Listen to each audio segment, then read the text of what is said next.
old. I threw my mother-in-law and husband out of my house because they decided to play with me without knowing who the house actually belonged to. My husband, Ned, and I met through a dating app. I had been focusing on my career ever since I graduated college, so I never really took any time to pursue romantic relationships. When I had finally become financially stable enough to own and furnish my own house, I knew that I was ready to be in a relationship. When I met Ned, he was very candid about the fact that he had just gotten a divorce from his long-term wife. He had been with his wife since his senior year of high school, but they got divorced because they were just different people. I didn't mind this because I kind of expected to be dating divorcees since I was in my 30s. Ned and I got along really well. He made me feel great, and I looked forward to spending time with him. I think we dated for about 6 months before we introduced each other to our parents. We only had our mothers, and while my mother was happy that I was finally putting myself out there, so she accepted Ned wholeheartedly. I could not say the same for Ned's mother, Hannah. She made her dislike me for very clear since the first day she met me. She told me not to hold out too much hope because I was just a temporary distraction for Ned. She told me that Ned and his ex Stacy were meant for each other and that I would soon be kicked to the curb for Stacy. It bothered me, but when I tried to talk to Ned about it, hoping that he would be able to tell his mother to stop, he just brushed me off and told me to deal with it. I should have run away at that point, but I found myself too attached and in love with him to do that. About 1.5 years of dating, we decided to get married. We eloped because neither of us wanted a ceremony. My mom was fine with it, and in fact, she was just happy that I settled down. Hannah, on the other hand, was furious. She once even accused me of breaking Ned and Stacy apart. Ned remained silent always, and I wasn't one to confront anyone, so I just silently took all of Hannah's lashing. About 1 year into my marriage with Ned, Hannah had developed alopecia, which is the condition that affects your hair follicles, and then causes one to lose their hair. She had a milder form of it, which meant it was very much treatable. Hannah lived a good 2 hours away from the hospital that did these treatments, while we only lived a half an hour away. She approached Ned about moving in with us, and he just told her yes. Now, I'm not one to deny someone who is in medical need, but it still irritated me that Ned went and made a decision behind my back, especially a huge and uncertain decision regarding his mother, whom he knows I have a rocky relationship. I made sure he knew how I felt. How could you possibly make a decision like that behind my back? She's my mother. Do you think I'd just ignore her needs? Especially when I know she needs those treatments? I'm not heartless, Ned. I would have said yes. Then why are we talking about this? I still made the right decision. But I don't like that you decided without asking me. Regardless of my answer, you should have told me.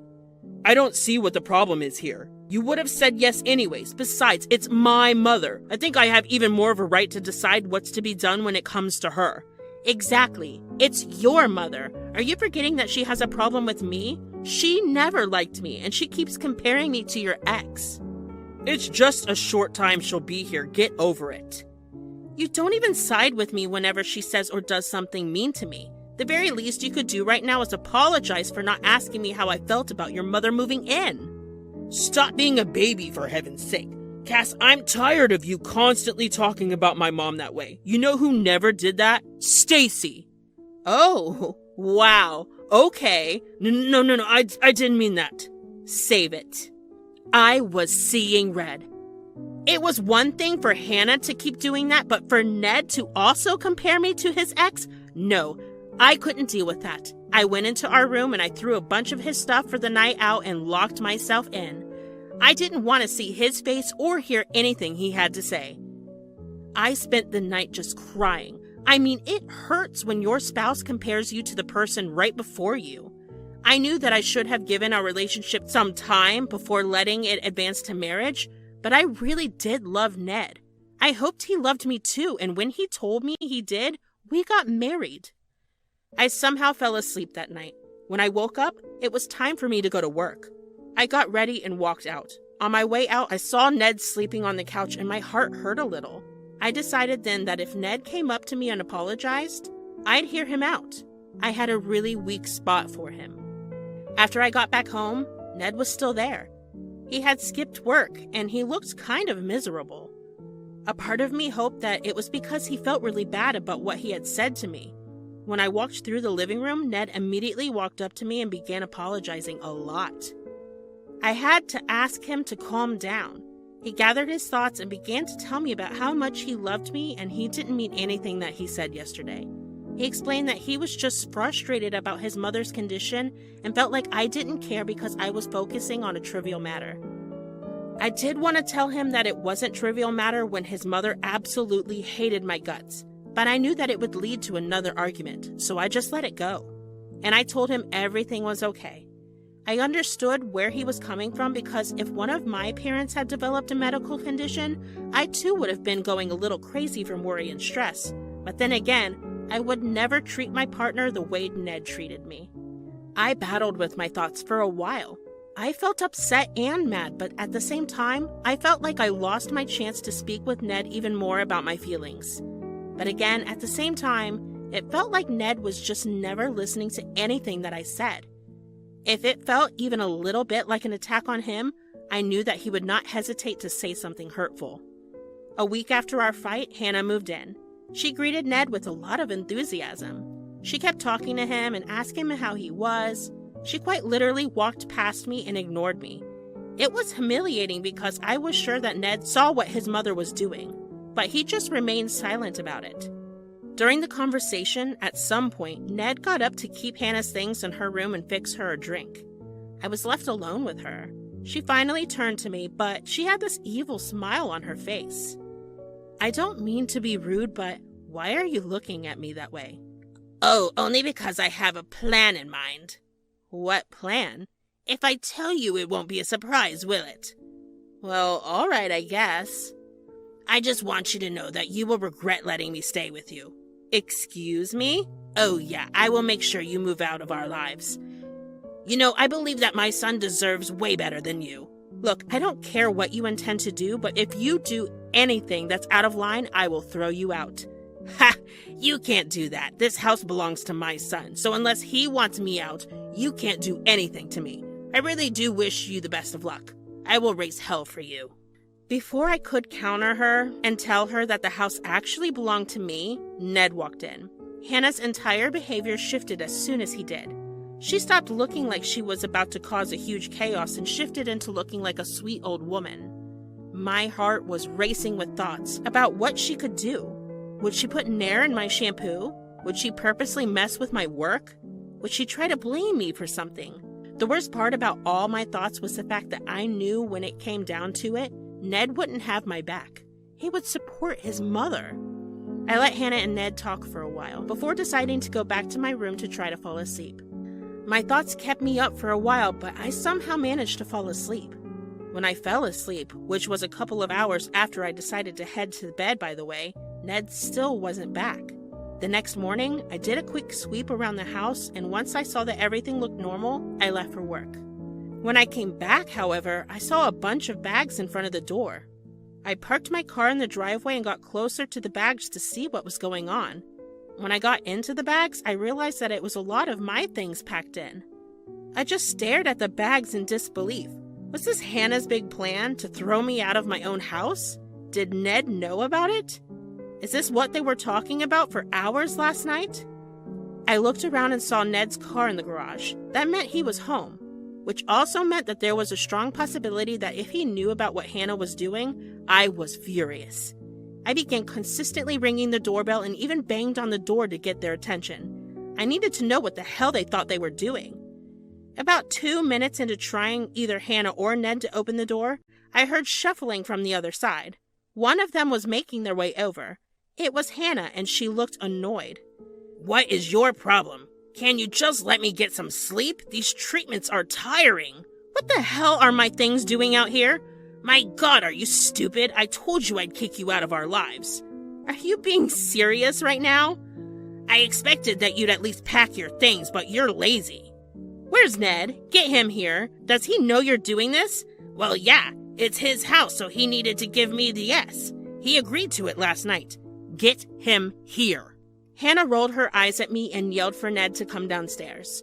I was seething at this point. I wanted to put both of them in their place. How dare they do this to me? I knew that I didn't have the best relationship with Hannah, but to kick me out of my own house? Ned knew that the house was in my name, and he still said yes. The audacity was beyond enraging. Finally, Nick came downstairs. He looked guilty, but I wanted to smack that look off of him. Ned, explain to her that you agreed to kick her out. Is she being serious? Yeah. Why? What have I done to you? You just don't treat my mother right. She told me what you said to her last night, and I just couldn't let you continue to be a part of my life. What are you talking about? When I went out of the room for a couple of minutes, you told my mom that you were going to kick her out. How could you say that when you knew what she was going through? I didn't even say that. She was the one who said it to me, I swear. Mom told me you'd try to flip it on her. Do you ever stop trying to paint my mother in a negative light? I swear that's not the case. You're pathetic. Just get out of our lives already. What are you even going to do with the house? Oh, we're moving Stacy in. She's real family, not you. And Ned, you're on board with this? I'm Miss Stacy. She said she's willing to work things out again. Ha! Now get out. With that, Hannah slammed the door in my face. I felt broken. I couldn't believe that Ned had actually betrayed me like that. I had never once openly stated that I had a problem with his mother. Sure, I did tell him when she did or said things that rubbed me the wrong way, but I didn't think that it was enough to think that I had a vendetta against Hannah. I knew that Hannah was saying things to him behind my back. I was sure that she was the one feeding him all these thoughts about his ex, and telling him that I hated her would do anything to ruin her. I hoped desperately that Ned would have at least developed some sort of brain to understand what his mother was doing, but he was blind when it came to his mother. I wanted to just collapse on the floor and sob, but I knew that Hannah would have too much fun watching me cry. So I gathered my things, loaded them into my car, and drove to my mother's place. I rarely visited her because I was usually really busy, but whenever I did visit Mom, my mom and I made a lot of plans to have fun together. However, this time, when she took one look at my face, she knew that something was very, very wrong. I only took out one bag that had a bunch of my clothes in it and walked into the house. My mom just silently watched as I kept my things back in my bedroom before going to sit into the dining room. My mom walked in and poured me a glass of wine. We sat together in silence for a while before my mom broke it. Tell me, what's wrong, honey? I don't even know where to begin. It's okay, take your time. I'm here to listen to everything to give you all my support. Thanks, Mom. It's just, you know how I have a weird relationship with Ned's mom, right? Oh no, what did she do? I swear, if she did anything to hurt you. Well, I think she's been telling Ned a bunch of stuff about me. What do you mean? I think she's been reminding him a lot about his ex and their life before. And she must have also been telling him that I hated her and wanted her out of our lives. What the hell? Why would he do that? She's never liked me. She always thought that it was a shame that Ned and Stacy broke up. She always made it clear to me that I couldn't even hold a candle flame up to Stacy. Oh, honey, that's not true at all. If Hannah praises someone, are they really good? That's fair, but, Hannah came over to stay at my place because she had to get her alopecia treated. She told me that when Ned was away for a couple of minutes that she would throw me out, and I didn't take her seriously. Cut to the day after work, I find all my things out and she tells me to leave because she's inviting Stacy, her real family, to live with them. That witch! How dare she? Did Ned say anything? He definitely said that he agreed with Hannah. He told me that he missed Stacy. Oh my God, honey, I'm so incredibly sorry that this is happening to you. Yeah, I guess. I just feel dumb right now, Mom. But correct me if I'm wrong. Isn't that house in your name? It is, but Hannah seemed to think that it was in Ned's. This is what makes this even messed up because Ned knows that Hannah thinks this way, and he still chooses to throw me out of my own home. Okay, you can't let this slide. I'll tell you what. My friend's husband is a locksmith. I'll call him up and we can have all the locks changed tomorrow. While that's happening, you can pack both of their things up and throw them into the driveway. You know what? Let's do it. I was sick and tired of feeling sorry for myself. I knew that if the roles were reversed, I would have never let what happened to me happen to Ned. If he couldn't stand up for me, even have my back, then he would get kicked out too. I was done with them walking all over my life. Over the rest of the night, my mom and I finished a whole bottle of wine. I was finally able to cry about all the events of the day. I felt bad that I was losing someone I loved so much. I cried because it was painful to know that the man that I loved didn't love me back, and that I was just a rebound. By the time I went to bed, I felt lighter. I felt like I was going to be free, and that made me feel excited. I took the next day off from work. I knew that Hannah would be gone for her treatments for around 2 hours, and maybe a little more because she had some friends in our town that she would meet up with. I also knew that Ned would either be at work or he would be doing something else out of the house. My mom called her friend up and briefly explained my situation to her. Her friend's husband was thankfully free, so he came on over as fast as he could. While he got to changing the locks, I got busy with packing all of Hannah and Ned's stuff up. It was very easy to pack Hannah's stuff up because she didn't really have much to begin with. Packing Ned's stuff was hard because they all had so many memories, and I knew that with each item I packed away, I was slowly saying goodbye to him and his toxic ways. When I was finally done packing everything, I put all their belongings outside, as a final move to rub salt in their wounds. I wrote them a little note that said, "Now you get to be with your real family." When the locksmith was done, he handed me the new keys and left. While I hung back a little to make sure I didn't miss anything that belonged to either of them, when I saw there was nothing, I locked the house and made my way back to my mom's place. My mom and I then went out to get something to eat. An hour after I had left my house, Hannah called me. I didn't pick up the first time, but after she spammed my phone 10 times, I picked up. "What do you want?" "Who do you think you are? You can't throw us out of Ned's house."